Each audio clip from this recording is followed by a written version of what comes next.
सैयदा, तैयबा, ताहिरा, आबिदा, जाहिदा, राकिया, साजिदा, नकिया, तकिया, ज़किया, उम्मे अबीहा, आलिमा गैर मुअल्लिमा, मलके फिरदौस बरी, सैयदा फातिमतु ज़हरा रदियल्लाहु तबारक व तआला अन्हा इरशाद फरमाती हैं कि एक दिन अल्लाह के रसूल सल्लल्लाहु अलैहि वसल्लम से मुलाकात के लिए मैंने अपने सरताज मौला अली से कहा कि अली चलो चलते हैं और हुजूर से मुलाकात करते हैं, अल्लाह के रसूल से मुलाकात करते हैं, अल्लाह के सच्चे रसूल सादिक व मज़दूक सल्लल्लाहु अलैहि वसल्लम की ज़ियारत करते हैं।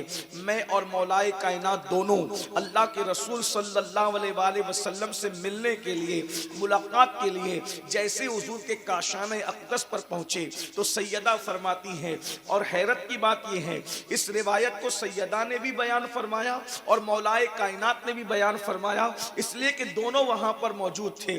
सैयदा फरमाती हैं जैसे रसूलुल्लाह के काशाने अक़दस में हम पहुंचे तो हमने रसूलुल्लाह को देखा कि हुजूर अलैहिस्सलाम घर में अकेले बैठे हैं, और किस तरह बैठे हैं फरमाती दोनों घुटनों को खड़े किया है और दोनों घुटनों को खड़े करके इस तरीके से घुटनों को अपने हाथों से हल्का किया है और हल्का बना करके हुजूर अपने घुटनों पे सर रख करके रो रहे हैं, और हुजूर की दाढ़ी आंसुओं से तर है, मोटे मोटे आंसुओं से अल्लाह के रसूल सल्लल्लाहु अलैहि वसल्लम रो रहे हैं, दाढ़ी आंसुओं से तर हो गई है। अल्लाह के रसूल घर में तन्हा है। अल्लाह अकबर। हुजूर अलैहिस्सलातु व तस्लीम को जैसे ही इत्तला हुई कि हम आए हैं, हुजूर हमारे इस्तेकबाल के लिए खड़े हुए, मगर हुजूर के चेहरे पर आंसू थे।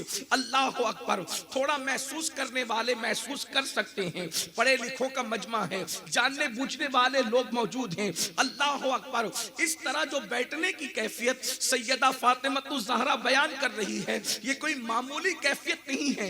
इंसान इस कैफियत में कब बैठता है? जब इंतहाई गमगीन होता है। वो रसूल जो हर गमगीन के दिलों का चैन है, जो हर बेकरार दिल का चैन है, जो हर बेसुकून दिल का सुकून है, जिसके सदक़े में खुशियां पैदा की गई है, जिनके सदक़े में सबको खुशियां मयस्सर आई है, जिसको जो भी खुशी मिली है वो आमिना के लाल का सदका है। मेरे इमाम कहते हैं उनके निसार कोई कैसे ही रंज में हो, जब याद आ गए हैं सब गम बुला दिए हैं। अल्लाह अकबर। आखिर हर बेचैन दिल का चैन, हर बेकरार दिल का करार। मुस्तफ़ा जाने रहमत बेचैन क्यों है? हुजूर बेकरार क्यों है? हुजूर गमगीन क्यों है? हुजूर क्यों रो रहे हैं? हुजूर अलैहिस्सलाम की आंखों में आंसू क्यों है? एक सवाल पैदा होता है। मोटे मोटे आंसू मिज़का पर सजे हैं, दाढ़ी शरीफ को तर कर रहे हैं, दाढ़ी के बालों को तर कर रहे हैं। सैयदा फरमाती हैं, मैंने पूछा बाबा जान रोने की वजह क्यों है? बाबा जान आप क्यों रो रहे हैं? आपकी आंखों में आंसू क्यों है? अब जरा तवज्जो से सुनना। मेरे आका फरमाते हैं, ऐ मेरी बेटी फातिमा, ऐ सैयदा, अल्लाह अकबर, मैं इसलिए रो रहा हूँ, रोने की वजह यह है कि जब मैं मेराज पर गया था और मेराज पर जाने के बाद मैंने जहन्नम का मुशाहिदा किया। जब मैंने जहन्नम को देखा तो मैंने जो मनाजिर देखे थे वो मनाजिर मुझे याद आ रहे हैं। उन मंजर को मैं याद करके रो रहा हूँ। हाय मेरी उम्मत की तकलीफ, हाय मेरी उम्मत पर अजाब। अल्लाह अकबर। जरा गौर तो करें, जहन्नम के मनाजिर को याद करके मुस्तफा जाने रहमत तन्हाई में रो रहे हैं। लेकिन अल्लाह अकबर, जो लोग जहन्नम में जाने वाले हैं, जिनके जन्नत में जाने का कोई ठिकाना नहीं है, जो जहन्नम के रास्ते को चूज कर चुके हैं, जो जहन्नम के रास्ते को इख्तियार कर चुके हैं, उनको कभी रोना नहीं आता, उनकी आंखों में कभी आंसू नहीं आते।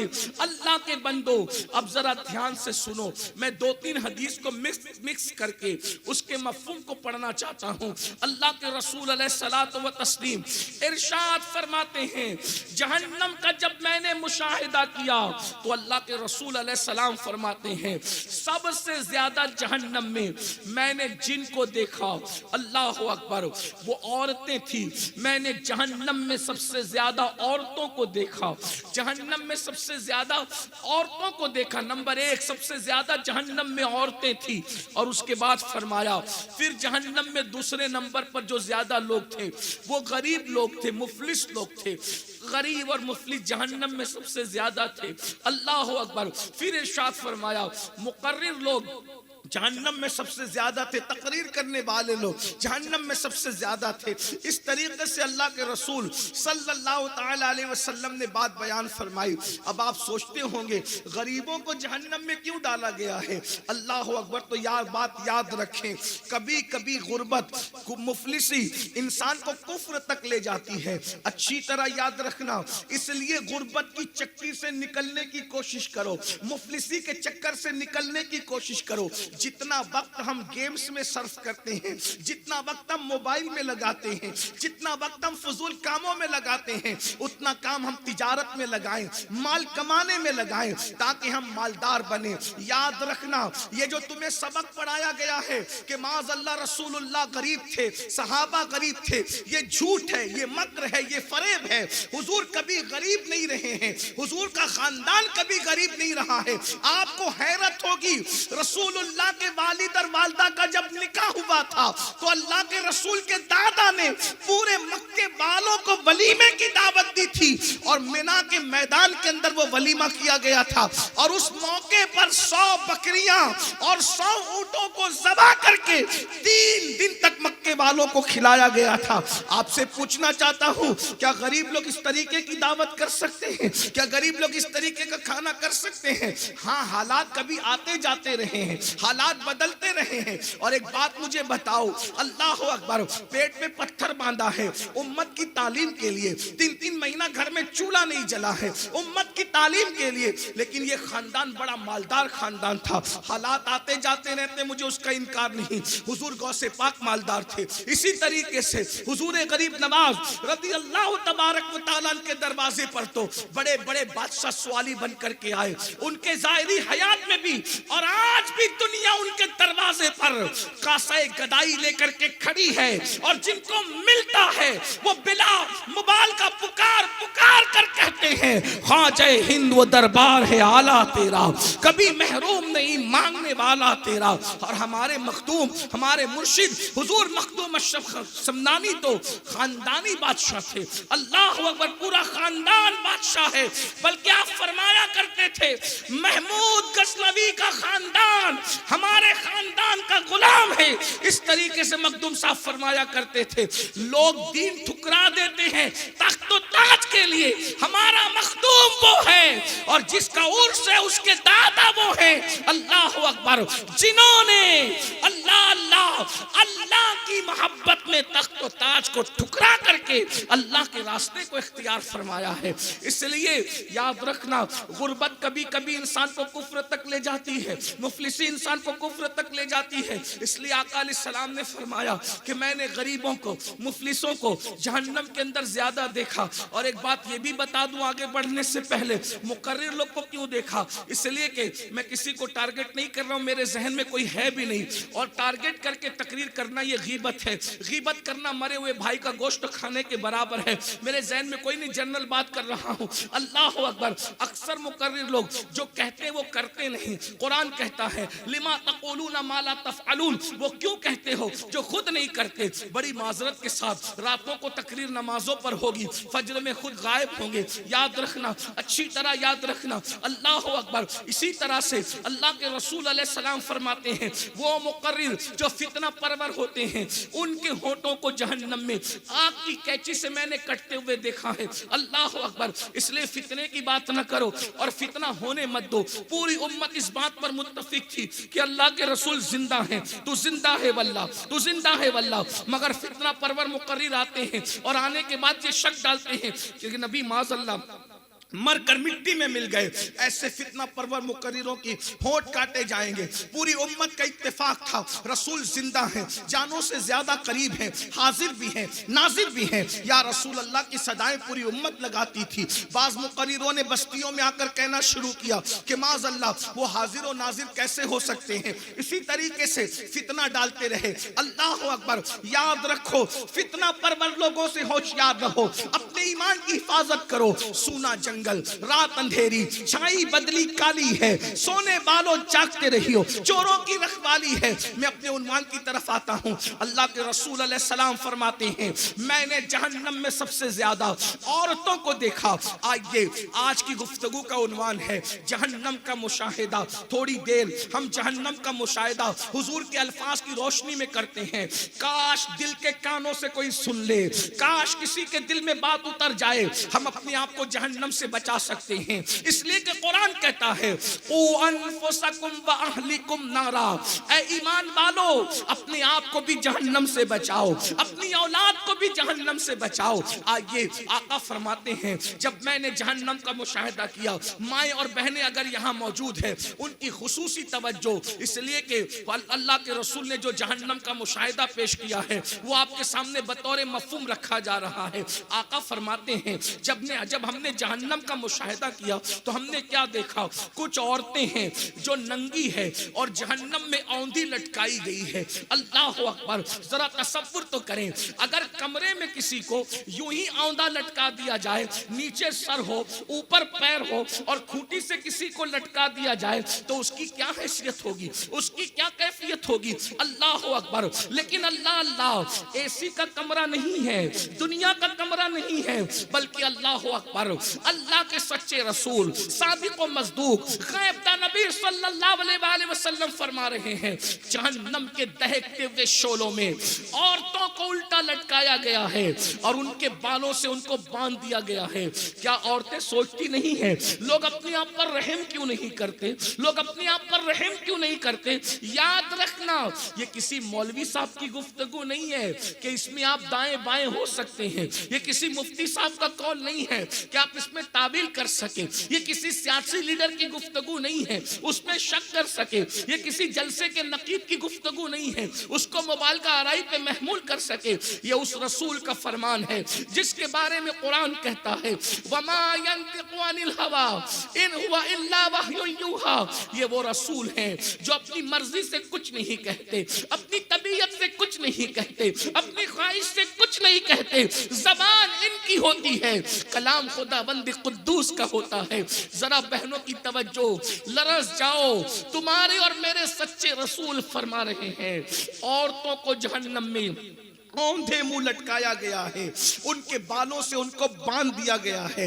मैंने जब उनकी चीख और चिल्लाने की आवाज सुनी, आका फरमाते मैंने जिब्रील से पूछा ए जिब्रील ये कौन औरतें हैं, इस अजाब में क्यों गिरफ्तार है। तो जिब्रील अमीन अर्ज करते हैं या रसूल अल्लाह सल्लल्लाहु अलैहि वसल्लम, ये आपकी उम्मत की वो औरतें हैं जो दुनिया के अंदर बेपर्दा रहती थी, अजनबी मर्दों से बातें करती थी, अजनबी मर्दों से अपने ताल्लुकात बनाती थी।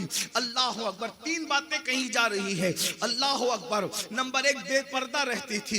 आज देख लीजिए औरतों को पर्दे की बात करो तो औरतें कहती हैं मौलवी लोग जब देखो जब पर्दे की बात करते हैं। याद रखना, और इंटरनेट का दौर है, न्यूज चैनलों का दौर है, सोशल मीडिया का दौर है। इस न्यूज चैनलों पे बात की जाती है कि औरतों को पर्दे में रखना जुल्म है, ये है ज्यादती है। हम उनको कुछ नहीं कहते इसलिए कि हम उनको कुछ कह भी नहीं सकते और हमें उनको कुछ कहना भी नहीं है। लेकिन मैं अपनी बहनों से कहता हूं किस मजहब में औरत की क्या हैसियत है ये मजहब के लोग जाने। हमारे मजहब में औरत की हैसियत जन्नत की है, हम औरत को जन्नत मानते हैं। अगर बेटी की शक्ल में पैदा हो माँ बाप के लिए जन्नत है, जवान होकर के शौहर के निकाह में चली जाए नेक औरत शौहर के लिए जन्नत है, और जब वो माँ बन जाए तो रसूलुल्लाह फरमाते हैं अल जन्नतो तहत अक़दामिल उम्महातिकुम, कि जन्नत तुम्हारी माओ के कदमों के नीचे है। औरत अगर बेटी है तो माँ बाप के लिए जन्नत, बीवी है तो शौहर के लिए जन्नत, माँ है तो औलाद के लिए जन्नत। बताओ इससे बड़ा तसव्वुर कोई हो सकता है। और जन्नत को जन्नत इसलिए कहते हैं कि जन्नत छुपा के रखी गई है।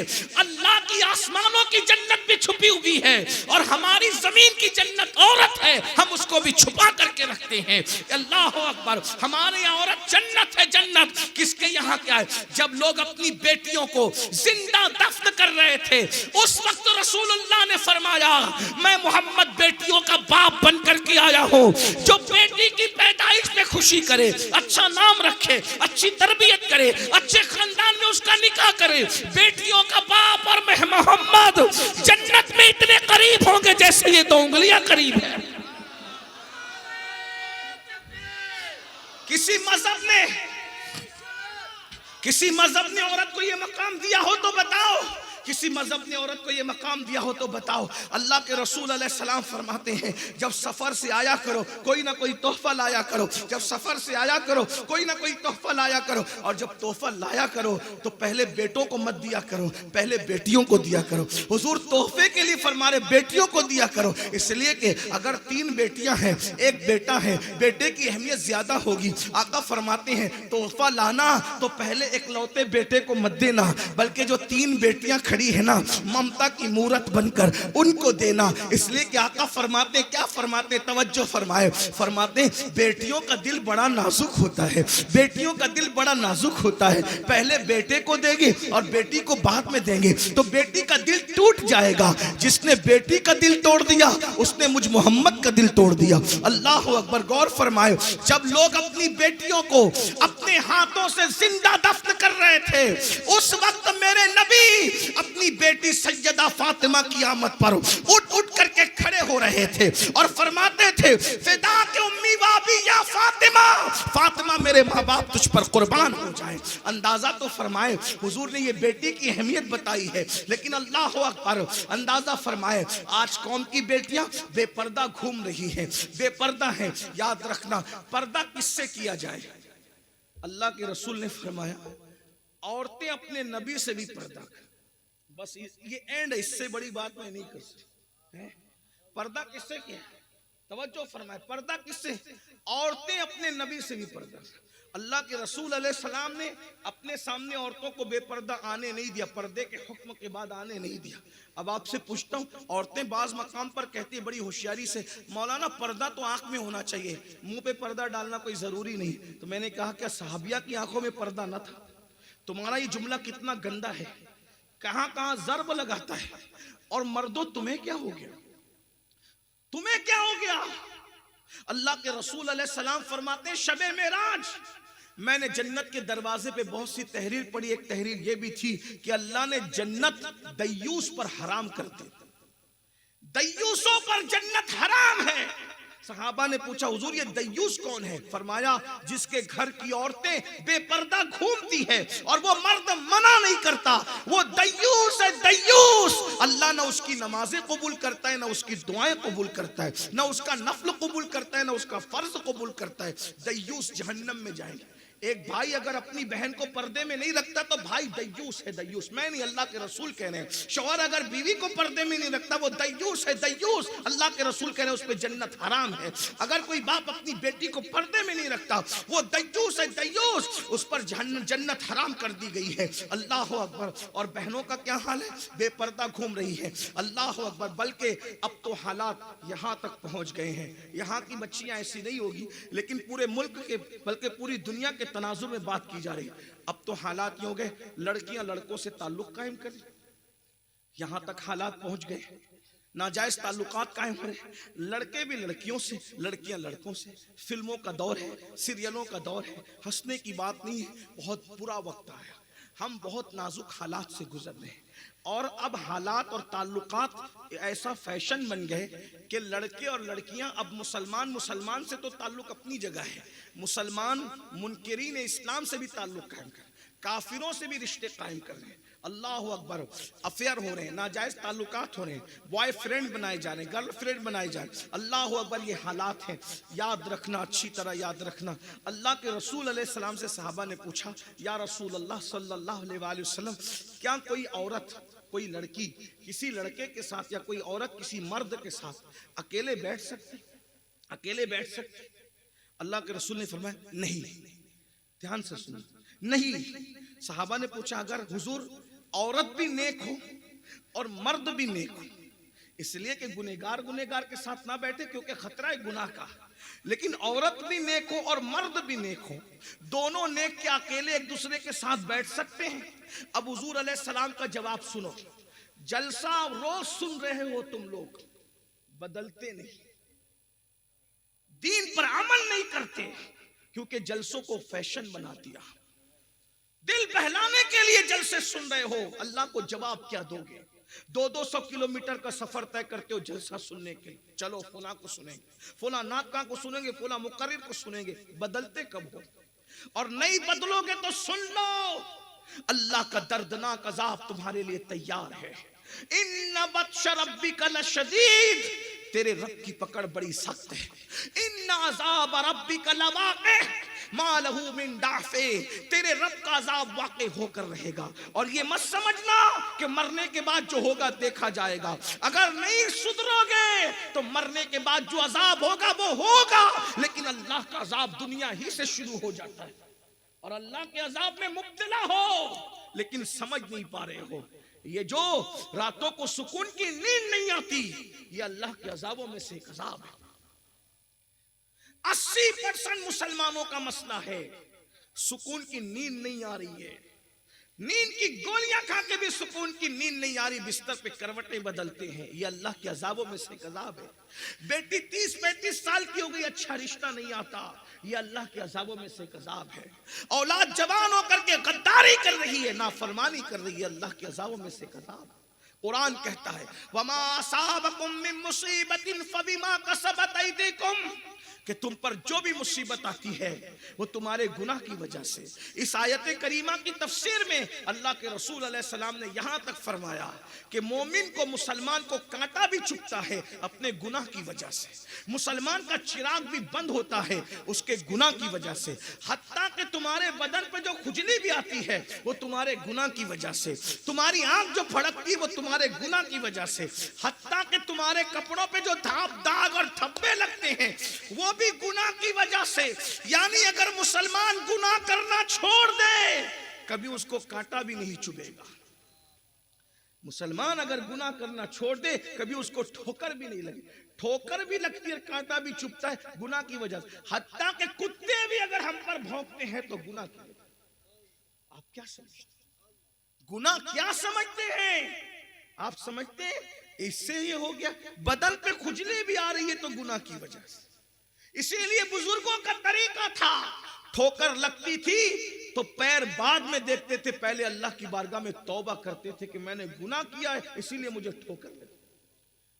ये बात मैं अपनी तरफ से नहीं कह रहा हूं, दाता अली हुजवेरी रहमतुल्लाह अलैह फरमाते हैं, हम बारिश हो रही थी, हम और हमारे पीर और मुर्शिद जा रहे थे, सारे पीर भाई साथ में थे, मुर्शिद आगे थे, सब पीछे पीछे थे। हमारे जूते कीचड़ में भर गए, हमारे कपड़े कीचड़ में भर गए। हमारे मुर्शिद के कपड़े और जूते कीचड़ में नहीं भरे, जबकि रास्ता एक ही था। हमने मुर्शिद से पूछा, मुर्शिद उसी रास्ते से हम भी आए, उसी रास्ते से आप भी आए, हमारे कपड़े गंदे हो गए आपके नहीं हुए? तो आपने जवाब दिया, बेटा गुनाह करना छोड़ दो, ना तुम्हारे कभी जूते मैले होंगे ना तुम्हारे कपड़े मैले होंगे। गौर फरमाइए, गुनाह को क्या समझ लो, गुनाह को क्या समझ लो? जहां गुनाह है वहां फना है, जहां गुनाह है वहां बर्बादी है। तो अर्ज ये कर रहा था, आज सीरियलों को देखकर, फिल्मों को देखकर लड़के लड़कियों से नाजायज ताल्लुकात कायम कर रही हैं और लड़कियां लड़कों से।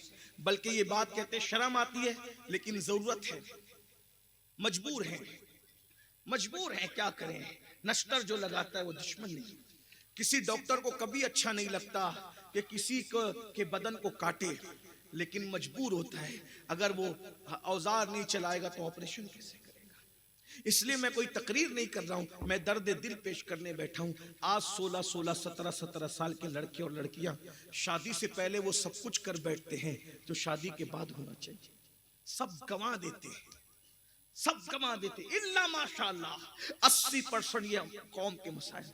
माँ बाप रो रहे हैं, शरीफ माँ बाप छुप छुप के रो रहे हैं। औलाद क्या कहाँ चली गई, किस रास्ते पे चली गई, इंटरनेट के जंगल ने किस रास्ते पे डाल दिया। और कौम की बेटियां आज नाजायज ताल्लुकात तक पहुंच गई। उन्हें एहसास ही नहीं है कि जिस मजहब का तकद्दुस ये है कि अल्लाह के रसूल अलैहिस्सलाम से पूछा गया, या रसूल अल्लाह, एक मर्द और एक औरत अगर आपस में बैठना चाहे और अगर वो नेक हो तो क्या नेक मर्द नेक औरत के साथ बैठ सकता है अकेले में? तो आका फरमाते हैं, अगर वो औरत मरियम की तरह हो, मरियम हो, और वो मर्द यहया की तरह नेक हो, तो मैं मरियम और यहया को भी कुरान पढ़ने पढ़ाने के लिए एक साथ अकेले बैठने की इजाजत नहीं दे सकता। आज है हमारी बेटियों में कोई मरियम, आज हमारे बेटों में कोई माज़अल्लाह मासूम है यहया अलैहिस्सलाम की तरह? हमारे मजहब में देवर से भी पर्दा फर्ज है, हमारे मजहब में जेठ से भी पर्दा फर्ज है, हमारे मजहब में ससुर से भी पर्दा फर्ज है, हमारे मजहब में चचा जात भाई से, चचा के बेटे से भी पर्दा फर्ज है, मामू जात भाई से भी पर्दा फर्ज है, खाला जात भाई से भी पर्दा फर्ज है। आपको बताऊं, हया करने वालों ने तो इतनी हया किया कि सैयदा फातिमा ज़हरा के बारे में इमाम हुसैन से किसी ने कहा, हुसैन तेरी माँ बहुत नेक थी। इमाम हुसैन रो पड़े, फरमाया तूने सच कहा, मैं 7 साल का बच्चा था तब मेरी अम्मी का विसाल हुआ था, लेकिन 7 साल के बचपने में भी मैंने अपनी माँ के सर के बालों को कभी नहीं देखा। मेरी माँ ने अपने सर के बाल मुझसे भी छुपा करके रखा। खवातीन ये है, किरदार ये है। और ये तो इमाम हुसैन का कहना है कि मैं 7 साल का बच्चा होकर भी मेरी माँ मुझसे बाल छुपाती थी। गौर कीजिए, लेकिन सैयदा के बारे में तो हमारा अकीदा ये है कि बाल तो बाल है। सैयदा फातिमा के दुपट्टे की हुर्मत का ये आलम है कि फातिमा तो ज़हरा के दुपट्टे को इंसान तो इंसान, मर्द तो मर्द कभी चांद और सूरज ने भी नहीं देखा है। कभी चांद और सूरज ने भी जिसका आंचल न देखा, महो महर ने उस रिदाए नज़ाहत पे लाखों। लोग क्या समझते, अल्लाह के रसूल सल्लल्लाहु अलैहि वसल्लम फरमाते हैं, जिस औरत का हाथ किसी अजनबी मर्द से टच हो जाए, अजनबी मर्द से टच हो जाए, लग जाए, आका फरमाते हैं उस हाथ पर सबसे ज्यादा जिसका हक है वो जहन्नम की आग है, जहन्नम की आग। इसीलिए सहाबियात हुजूर अलैहिस्सलाम के पास आई और अल्लाह के रसूल से अर्ज किया, या रसूल अल्लाह, हम आपसे मुसाफा करना चाहते। आका फरमाते हैं मैं औरतों से मुसाफा नहीं करता। अल्लाह के रसूल ने औरतों से मुसाफा नहीं किया। जब औरत अपने नबी के हाथ में हाथ नहीं दे सकती तो औरत किसी मौलवी के हाथ में हाथ दे सकती, औरत किसी पीर के हाथ में हाथ दे सकती, औरत किसी वली रसूलुल्लाह से बढ़ करके कौन होगा पाकीज़ा? वो मासूम ही नहीं, सैयदुल मासूमीन है। और आज हम औरतों को बेनकाब कर चुके। हमारी बेटियां मेहंदी लगाने के लिए काफिरों तक जाती है, उनके जानुओं पे हाथ रख करके मेहंदी लगाती है। हमारी बेटियां ब्यूटी पार्लरों तक जाती है। क्या ये शर्म तुम्हें नहीं आती मुसलमानों को? जिस मजहब की बेटी मस्जिद में इबादत के लिए नहीं आ सकती, उस मजहब की बेटी ब्यूटी पार्लर तक कैसे जा सकती? जिस मजहब की बेटी मस्जिद में अल्लाह की इबादत के लिए, हुजूर अलैहि, ये तुम्हारी मेरी मस्जिद नहीं, रसूलुल्लाह सल्लल्लाहु अलैहि वसल्लम फरमाते हैं, आका फरमाते हैं मस्जिद नबवी में 2 रकात पढ़ना मकबूल हज का सवाब मिलता है। मकबूल हज का सवाब मस्जिद नबवी में 2 रकात पढ़ना। मगर आका फरमाते हैं मस्जिद नबवी में नमाज पढ़ने से औरत के लिए अफजल है कि वो अपने घर में नमाज पढ़ा। नबी की मस्जिद में नमाज से बड़ी चीज घर में नमाज पढ़ना है। बल्कि अगर इश्क में कहें तो यूं कह सकते हैं, मर्द को अगर मस्जिद नबवी का सवाब हासिल करना हो तो वो मस्जिद तक जाए तब उसको सवाब मिलता है, लेकिन औरत को वो मकाम दिया कि सवाब उसके घर चल करके आ रहा है, उसे घर बैठे सवाब दिया जा रहा है। ये औरत का मकाम और मर्तबा है। लेकिन हमने अपनी बेटियों को सैयदा फातिमा ज़हरा का किरदार सिखाने की बजाय आज हमने अपनी बेटियों को आवारगी के रास्ते पे जाने दिया। ये सीरियल बेटियों को बिगाड़ रहे हैं, अफेयर हो रहे हैं, बच्चियां इर्तिदाद मुर्तद तक हो रही, मजहब तब्दील कर रही है। वजह ये अफेयर है, नाजायज ताल्लुकात। बेटियों की तरबियत करो, बेटों की तरबियत करो, अपनी तबीयत के मुताबिक नहीं, शरीयत मुस्तफा के मुताबिक। आओ, लोगों ने तरबियत करने वालों ने कैसी तरबियत, आज जहन्नम से डरना छूट गया। अल्लाह के अजाब की बात की जाती है तो मुसलमान मुस्कुराता है, अरे मौलाना ये सब तो जो होगा देखा जाएगा। मेरे भाई, अल्लाह के अजाब को कोई बर्दाश्त नहीं कर सकेगा। अल्लाह के रसूल अलैहि सलाम फरमाते हैं जहन्नम में अगर पहाड़ भी डाले जाएं तो पहाड़ भी पिघल जाएंगे, पहाड़ पिघल जाएंगे, पहाड़ भी पिघल जाएंगे। जरा बताओ। और एक बात आपको बताऊं, बेटियों की तवज्जो, जो मुझसे छोटी है मेरी बहन और बेटियों की तरह है, मैं बेटियों से मुखातिब होकर कहूं, ये जो नौजवानों से तुम नाजायज ताल्लुकात कायम करती हो, इनकी हैसियत भौरों की तरह है। या तितलियों की तरह है। जैसे भौरा किसी फूल का रस चूस लेता है, फिर दोबारा उस तरफ का रुख नहीं करता। जैसे तितलियां फूलों का रस चूस लेती है, फिर दोबारा उस तरफ का रुख नहीं करती, इसी तरह से मर्द लोग मोहब्बत का झांसा देते हैं, प्यार का झांसा देते हैं, इश्क का झांसा देते हैं और शादी के वादे करते हैं, मालदारी का वादा करते हैं, पता नहीं कैसे कैसे झूठे वादे करते हैं और झूठे वादे करके तुम्हें फांसते हैं और तुम्हारी आबरू से खेलकर फिर हमेशा के लिए तुम्हें छोड़ करके भाग जाते हैं, फिर तुम्हारी जिंदगी बर्बाद हो जाती है। अच्छी तरह याद रखना, हर चीज गुम हो जाए तो दोबारा मिल सकती है, लेकिन औरत की हया एक बार चली गई दोबारा कभी नहीं मिल सकती। नौजवान बेटियों को अपनी हया की हिफाजत करना जरूरी है। हया किसी बाजार में खरीदने की चीज नहीं है, गैरत किसी शर्म किसी बाजार में खरीदने की चीज नहीं है। औरतों को अपनी इज्जत की हिफाजत करना चाहिए। औरतों को चाहिए कि ज्यादा से ज्यादा घर में रहें, शादियों में भी शिरकत करने से परहेज करो, वलीमों में भी शिरकत करने से परहेज करो और दूर की रिश्तेदारियों में मैयतों में जाने से भी परहेज करो। औरत जितना घर में रहेगी उतना ज्यादा उसकी इज्जत महफूज रहेगी। एक उम्मुल मोमिनीन के पास कुछ औरतें आई और आने के बाद कहती उम्मुल मोमिनीन कहते रसूलुल्लाह की बीवियों को, उम्मुल मोमिनीन से कहा अम्मी जान आप हमारी माँ है, मोमिनों की माँ है, हम लोग उम्रा के लिए जा रहे हैं, आप हमारे साथ उम्रा के लिए चलिए, आप नबी की बीवी है, नबी की बीवी के सदके हमारा उम्रा कबूल हो जाएगा। उम्मुल मोमिनीन फरमाती हैं हमने रसूलुल्लाह के साथ हज भी कर लिया है और उम्रा भी कर लिया है, अब हमें उम्रा करने की हाजत नहीं है, हमारे लिए उम्रा करने से अफजल घर में बैठना है, क्योंकि कुरान हमसे कहता है वो करना फी बुयूतिकुन्ना कि तुम अपने घरों में बैठी रहो, अब हम घर से बाहर कभी नहीं निकलेंगे। हमें उम्रा नफिल उम्रा से ज्यादा अफजल अपनी इज्जत को छुपा करके अपनी इज्जत की हिफाजत के लिए घर में बैठना अफजल है। ये उनकी सोच थी, ये उनकी फिक्र थी। आज लड़कियां फेसबुक पे बैठ के अपने रिश्ते खुद तय कर रही, जो दानिशमंद लोग हैं, और लड़के भी ऐसे ही कर रहे हैं। जो दानिशमंद लोग हैं वो कहते हैं भाइयों इंटरनेट पर ऑर्डर मत दिया करो, क्योंकि इंटरनेट वाले दिखाते कुछ है भिजाते कुछ, अक्सर ऐसे ही होता है, अक्सर ऐसी। तो मेरे भाई जो जूता खरीदना है 6 महीने के बाद उसको कबाड़ खाने में भंगार में फेंक देना है, तो जूतों का ऑर्डर हम इंटरनेट पर नहीं देने हैं, एहतियात करें, क्योंकि वो दिखाते कुछ है भिजाते कुछ। मेरा खुद का तजुर्बा है, मिस्र से एक जुब्बा मंगाया, जो नाप दिया था उससे 2 इंच कम आया, आज तक पहन नहीं सका। ये हाल अजहरी साहब बुरा नहीं माना, अजहर वालों ने नहीं किया, मिस्र वालों ने, लेकिन इंटरनेट वालों ने। गौर फरमाइए, ये हमारे भाई मुफ्ती साहब अजहरी है, आपके गांव के हैं, बड़े बासलाहियत आलिम है माशाल्लाह। ये इंटरनेट मिस्र वालों, ये अजहर वालों ने नहीं किया। अजहर से तो वो कोई जुब्बे की दुकान थोड़ी है, वो तो इल्म की दुकान है, इल्म की दुकान है, वहां से बड़े बड़े लोगों ने इल्म हासिल किया। लेकिन मिस्र में दुकानों का ये हाल है, इंटरनेट का ये हाल है, दिखाते कुछ है भिजाते कुछ है। तो जो जूता 6 महीने इस्तेमाल करने के बाद फेंक देना है, भंगार में दे देना है, कबाड़ खाने में दे देना है, वो आप इंटरनेट पर चूज नहीं कर रहे हो, मंगा नहीं रहे हो, क्योंकि कहीं धोखा ना हो जाए।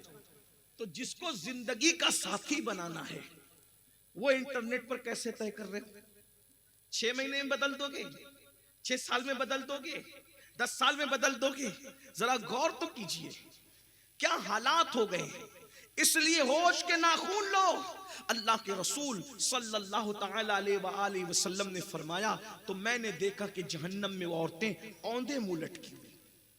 वजह इसलिए कि उन लोगों का हाल ये था कि वो मर्दों से ताल्लुकात कायम करते। और एक बात आपको और बताऊं, अगर कोई औरत मुत्तकी बन जाए और मुत्तकी बनकर सिर्फ अपनी इज्जत और आबरू की हिफाजत करे, तो वो औरत विलायत की उस मंजिल पर फाइज हो जाती है कि वो जिसको दुआ दे देती है वो भी वली बन जाती है। औरत जल्दी वलिया बन सकती है, सिर्फ उसको अपनी हया की हिफाजत करना, अपनी आबरू की हिफाजत करना है। मैं अपनी बहनों को बताऊं, छोटे छोटे मामले पर फिसल जाना, गुर्बत के चक्कर में आकर मालदार मर्दों की तरफ ललचाई हुई नजर से देखना। यहाँ की औरतें ऐसी नहीं है, हमारे मुल्क हिंदुस्तान की औरतें ऐसी नहीं, लेकिन इंटरनेट की वजह से पूरी दुनिया में बात जाती है। इसलिए ये बात कही जाती है, वरना आप ये ना समझे कि हमें कह रहे हैं, आपको नहीं कह रहे हैं, आप तो बहुत इज्जतदार हैं। लेकिन जैसे वैक्सीन लगाई जाती है ना बीमारी से पहले, टीका लगाया जाता है हिफ्ज़ मा तक़द्दुम के तहत, एहतियात के तहत, वैसे मेरी तकरीर आज की वैक्सीन के तौर पर है कि आगे जो होने वाला है पहले से, अल्लाह करे हम रहे ना रहे तो ये तकरीरें मौजूद रहे, आगे फिर 100 साल के बाद 50 साल के बाद किसी कौम को ये काम आए, क्योंकि आगे के हालात बेटियों के कितने बिगड़ सकते हैं। लेकिन जो जिन तक ये आवाज पहुंचनी, अल्लाह उन तक ये आवाज पहुंचा दे। जिंदगी बर्बाद है उन लोगों की जो नाजायज ताल्लुकात और फिर गैर मुस्लिमों से शादियां करना और मुर्तद होना, अस्तगफिरुल्लाह। रह क्या जाता है, हुजूर का घर छोड़ के मत जाओ, ये इस्लाम हुजूर का घर है। दुनिया हमेशा की नहीं है, ये 2 दिन की दुनिया है। इस दुनिया के अंदर कौन रहा जो हम रहेंगे? अरे शौहर कब तक जिएगा, कोई गारंटी है? हाथों की मेहंदी छूटने से पहले औरतें बेवा हुई है, ये तारीख है। 6 महीने की दुल्हनें बेवा हुई, ये तारीख है। अरे 1 रात की दुल्हन भी बेवा हुई है, ये तारीख है। शौहर को पाने के लिए दीन छोड़ देना, बीवी को पाने के लिए मजहब छोड़ देना, ये कहां का इंसाफ है?